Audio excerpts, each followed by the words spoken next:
Semak kelayakan luar rumah, kenapa perlukan laporan SeaCris? Bila semak kelayakan luar rumah adalah lebih baik ada laporan SeaCris. Untuk yang tak tahu, laporan SeaCris adalah satu laporan yang dikumpul oleh Bank Negara Malaysia. Bank Negara Malaysia atau BNM mendapat data kredit peminjam dari bank-bank di Malaysia.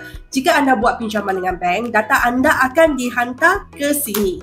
Di dalam laporan itu akan ada banyak data penting macam jumlah pinjaman, baki pinjaman, bayar bulanan, yang paling penting karakter peminjam. Di laporan SeaCris boleh nampak sama ada anda ada masalah kewangan atau tidak. Selalu orang yang ada masalah kewangan akan mempunyai banyak tunggakan pinjaman. Sebab orang yang tiada masalah kewangan takkan bayar lewat ansuran bank. Sebab kalau bayar lewat bank akan kenakan charge lewat bayar. Setiap bulan data ini akan dihantar ke BNN dan akan dikemas kini. Sebelum pinjaman baru diberi, bank akan tengok laporan SeaCris. Bank akan membuat analisis sama ada mereka ingin memberi anda pinjaman baru atau tidak.